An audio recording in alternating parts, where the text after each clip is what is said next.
कौन मिला उनको? नारद मुनि। क्या कहा नारद मुनि जी ने? काम छोड़ दो। नहीं गाली नहीं सुनी। फिर उनको नारद मुनि कहा पाप कर रहा क्या, तेरे इस पाप में तेरे परिवार वाले शामिल होंगे। हाँ उन्हें पूछा जाके तो फिर सबने मतलब पूछ के ऐसे सोचे नारद जी बोले घर वालों से पूछ बोला तेरा साथ देंगे। पिताजी से पूछा, पिताजी बोले मैं क्यों पाप लूंगा तेरा। हालांकि पाप सबको लगता है, पाप की कमाई का, ये भी सत्य है, पर उन्होंने कहा मैं पाप क्यों लूं जहां साथ देने की बात आई है। मेरी जिम्मेदारी है, मैं वृद्ध बाप हूं तुम्हारा, मुझे खिला पिला, तेरी जिम्मेदारी है ये। पत्नी से पूछा, हाथ खड़े कर दी, मैं पाप की भागी नहीं बनूंगी। बच्चे से पूछा, वो भी हाथ खड़े कर दिया, हम पाप के भागी नहीं बनेंगे। तो यही नहीं अपना कोई है ही नहीं। वापस नारद मुनि जी के चरणों में गिर गए,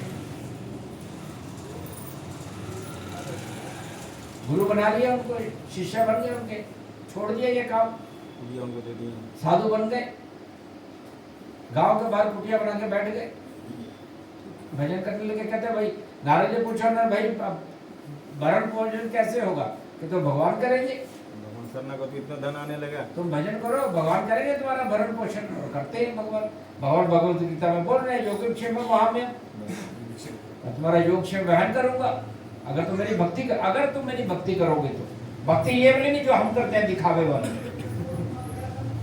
ये भक्ति नहीं है, ये दिखावा मात्र है बस। हमारी 16 माला तो दूर की बात है, एक माला भी ध्यान पूर्वक नहीं होती होगी, मैं ग्रेटेड कह सकता हूं। सिर्फ संख्या पूरी होती है, संख्या, वो भी कहीं भी होती है या नहीं होती ये भी पता नहीं है।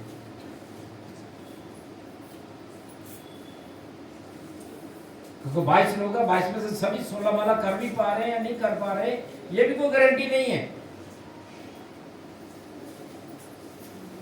मेरी बात अच्छी लगे या बुरी लगे, तो सच बात है वही बोलूंगा। तो अंतकाल में भगवान का स्मरण कैसे हो जाएगा। तो मृगरारी जी वहां जाकर बैठ गए, कुटिया बनाकर 2-4 दिन तो भूखे रहे बेचारे। लोगों ने सोचा ड्रामा कर रहा है ये, कल तक कितने पाप कर्मों में लिप्त था। पहले तो कथा करने लगे, भगवान का गुणगान करने लगे, तो लोग आने लगे, मन में दया आई, भाई चलो इसको भोजन तो दे दे। उसको भोजन क्या दिया तो उसके यहाँ तो भंडारा चलने लग गया। नारद जी ने कहा चलो भैया अपना शिष्य था, देखें उसको क्या हालात है। उससे आके देखा तो देखा गुरु जी है, मृगरारी जी जा रहे नाचते कूदते हुए, दाएं बाएं होते हुए ऐसे जा रहे। नारद जी को बड़ा आश्चर्य हुआ, ये क्या तरीका है भाई। पूछा मृगरारी तुम ऐसे क्यों आ रहे हो।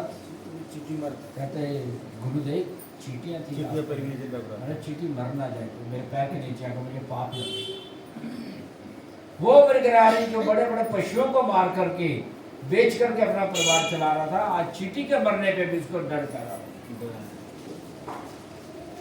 ये चेतना का चेंज कहते हैं इसको कहते हैं हमारी चेतना का परिवर्तन हो।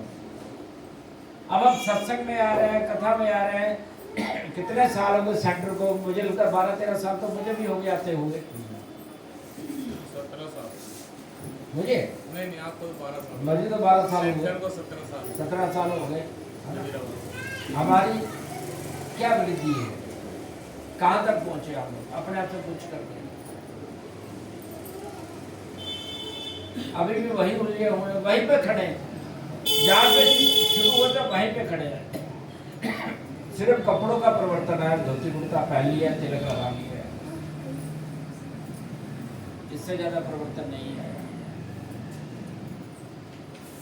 जब तक चेतना शुद्ध नहीं होगी, हम हर कर्म भगवान के लिए नहीं करेंगे। हमारा हर कर्म भगवान के लिए होना चाहिए, हर कर्म। जब हर कर्म भगवान के लिए होगा और भगवान पे डिपेंडेंट होंगे, हम आश्रित होंगे पूरी तरह। वैसे भी आश्रित भगवान पे ही हैं हम लोग। अगर भगवान ना दे तो हमारे को कुछ नहीं आएगा, सड़क में ही घूमेंगे हम लोग। बहुत सी दुनिया ऐसी है।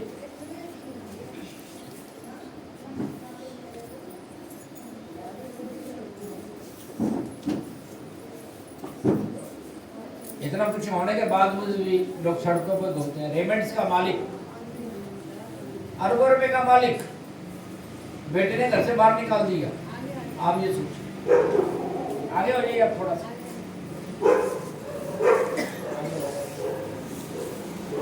थोड़ा थोड़ा आगे हो जाइए, जगह है बढ़िए।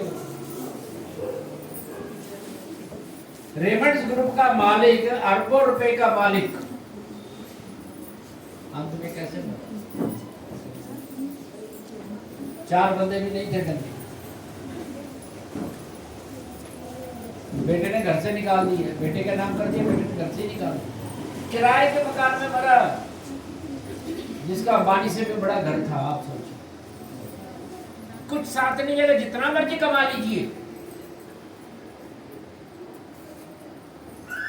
जितना मर्जी कमा लीजिए, जितना हाथ पैर मारना मार लीजिए आप दुनिया में, अगर वही हाथ पैर भगवान के लिए मारेंगे तो जीवन हमारा सब। तुलसीदास जी मालूम है ना, तुलसीदास जी की कथा, पत्नी के प्रेम में इतना वो अगर मायके गई थी कि अपने आप को रोक नहीं पाए, आंधी बारिश तूफान में भी चल दिए, पत्नी से मिलने जाना है,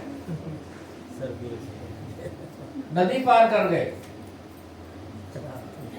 लकड़ी का लट्ठा समझ, लाश के ऊपर बैठ करके नदी पार,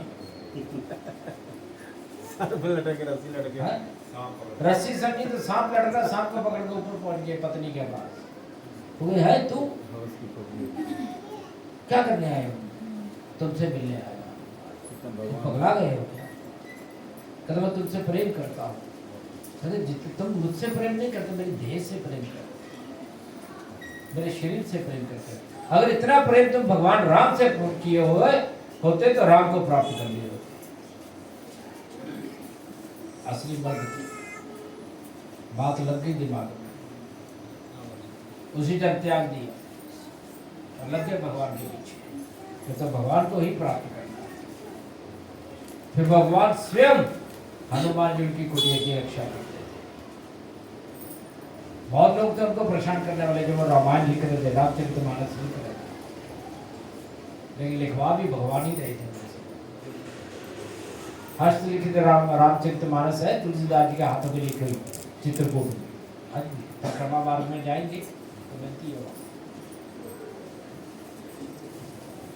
तो जीवन का जब तक असली उद्देश्य हमें पता नहीं चलेगा, हमारा जीवन तब तक सफल नहीं होगा, अंत काल में भगवान का स्मरण नहीं होगा। तो भगवान कह रहे हैं कि अंत काल में जिस जिस भाव से तुम मुझे भजोगे उसी भाव को प्राप्त करोगे। अंत काल सारा जीव तो हम लग रहे भाई बंधु बच्चे पति पत्नी है ना, इसमें लगे रहे।